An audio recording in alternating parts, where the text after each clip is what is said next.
Hi everyone, to another episode of Dimitra's Dishes. Today we're going to be making a delicious cheese pie, a Greek style cheese pie with homemade phyllo dough. It's known as Tiropita. It's easy to make, it's delicious, very rustic, and the whole family is going to love this one. Let's get started. So we're going to start by making the dough. So it's the same dough that I used to make spanakopita, the spinach pie with the homemade dough. It's so delicious. I actually like it way better than phyllo. So in my mixing bowl over here, I have 3.5 cups or 500 grams of all-purpose flour. You could do this all in a big mixing bowl by hand, but I like to use my stand mixer because it makes life easier and goes faster. I have 1 cup of lukewarm water. I'm gonna add a teaspoon of vinegar. White vinegar is best, but I don't have any more white, so I'm using red. So a teaspoon of that helps make the dough nice and tender. A heaping teaspoon of salt for flavor, and 2 tablespoons of olive oil. You can visit our shop. It's olive oil that's from my family's olive groves in Greece. And we're just gonna whisk that all up. And I'm gonna add all of the flour in.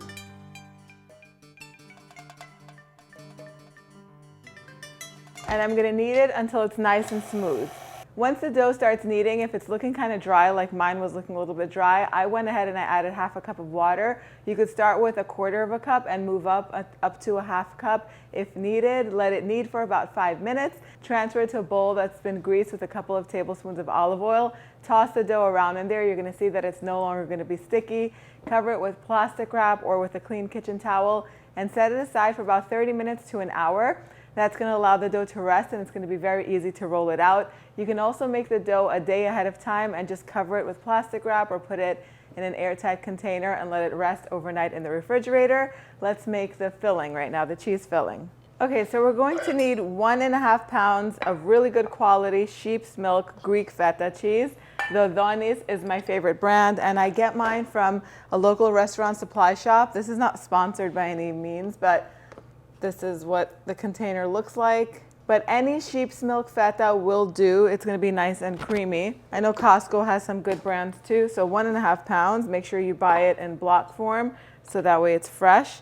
Then we're going to use 1 pound of ricotta cheese to add some creaminess to this. So you can use Dimitra cheese, which is a Greek cheese that's very similar to ricotta cheese. It's kind of hard for me to find here where I live, so I just go with ricotta cheese. Cream cheese is a nice substitute. It is going to be a little richer with the cream cheese if you decide to use it. So maybe use 1/2 pound of cream cheese and add some heavy cream to it to lighten it up a little bit. Or you could do 1/2 cream cheese and 1/2 mascarpone cheese, which is also nice and light. But whatever you're using, make sure it's a full fat cheese so it has lots of flavor. Then I'm going to crumble the feta into this. I should have used a bigger bowl, but I honestly can't find them. I think they're all full of things in the refrigerator. I like to use clear bowls when I'm doing the show so that way you guys can all see what's going on in there, but it's not going to fit in this clear bowl right now.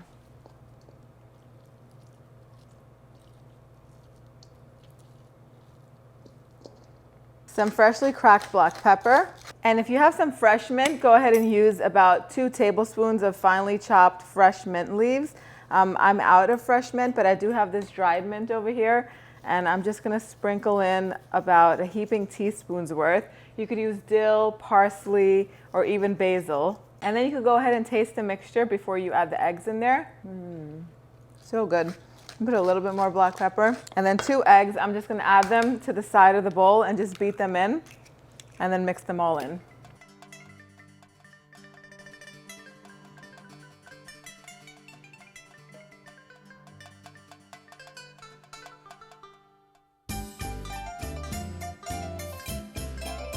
And just like that, the filling is ready. I'm gonna clean up a little bit, set this aside, and then once I'm done cleaning, the dough should be well rested. We're gonna roll everything out and put it together. All right, so once the dough has rested for at least 30 minutes, go ahead and cut it into 8 equal portions and roll each portion up into a ball. And then you're gonna wanna generously dust your work surface with all-purpose flour so that way everything rolls out easily. Take 1 ball at a time and press it out into a circle, and then you can press it into a bowl that has flour in it so it's evenly coated. Then roll it out to about 12 to 14 inches in diameter. Roll each one out. They're going to be nice and thin. As soon as you feel them beginning to stick onto your rolling pin, go ahead and add more flour. Just go light each time so that way you don't overdo it and they don't dry out. Lay them out as you're making them on your counter, on your work surface, surface, lightly flour it, or lightly flour some kitchen towels and then just layer them out. Just don't layer them on top of each other.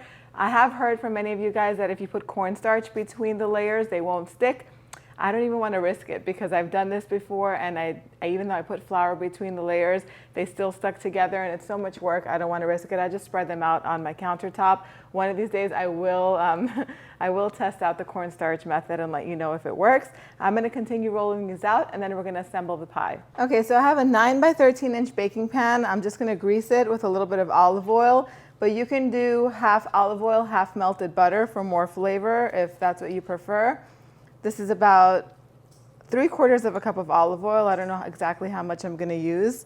So I'm going to layer 4 of the rounds of phyllo that we just made to cover the bottom of the pan, and they're also going to extend outside of the pan.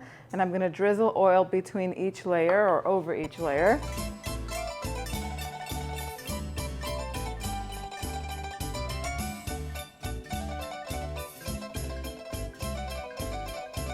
And then I'm just going to go ahead and add all of the filling. I'm going to spread it. Now this would be delicious just as is, but I have some Muenster cheese. I love the way it melts. It just melts kind of like mozzarella, which makes it kind of stringy and gives it that pull apart texture. I'm just going to put it on top. You can use mozzarella or whatever your favorite cheese is that melts well. I like the flavor of Muenster, and so do all of the kids, so that's what I'm going to use. 6 slices is what it takes. And now I'm just going to fold over all of the sheets that are hanging over the sides of the pan, just like that. Drizzle the top with some oil or butter, whatever you're using. And then the rest of these sheets, I'm just going to use them to make an accordion type top so it can be extra crispy, extra rustic.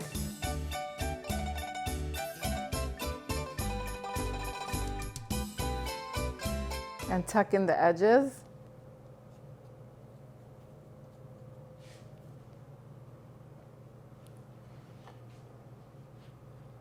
And that's it. It's ready for the oven. You can sprinkle the top with some sesame seeds, black or white, or a combination of both. I'm going to leave mine plain.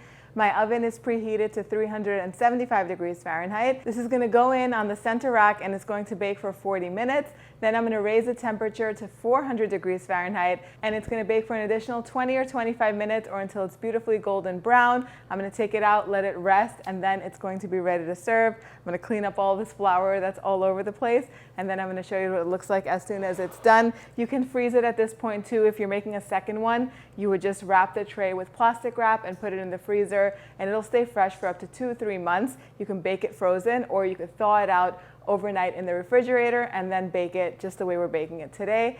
I can't wait to show you what it looks like. So my tiropita is ready. I baked it just like I said, 20 minutes at 400 degrees Fahrenheit, 40 minutes at 375 degrees Fahrenheit. I would actually extend that baking time just a little bit more because I feel like the bottom layer of phyllo is a little bit underdone. Also, cut some slits on the top so that way the steam can be released, because it did leave some liquid. I forgot to do that this time. I'm kind of glad I did, because then that way you don't have to make that mistake. So just cut some slits all the way down to the bottom so that way the juices from the cheese and the steam that's going to be trapped inside releases, and you won't have a juicy mess on the bottom. But as it sits, it is going to absorb and it is going to settle, but cook it a little bit longer, again, depending on your oven.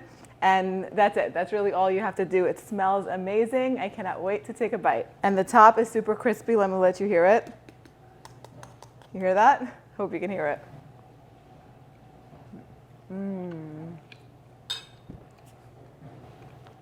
Delio, which means perfection in Greek.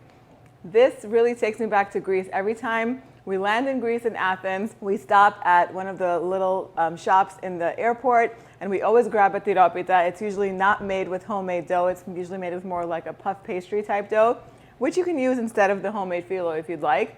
You would just layer a sheet on the bottom, layer on the top, and you'd be good to go. But the taste of the homemade phyllo, you just can't beat. The cheese filling is so creamy. The Muenster cheese on top gives it almost like a pizza type consistency with that stringy, chewy cheese. The feta, of course, the best cheese ever is in here, and the ricotta gives it nice, makes it nice and creamy and a little bit milder. That phyllo is amazing. I hope you guys give this recipe a try.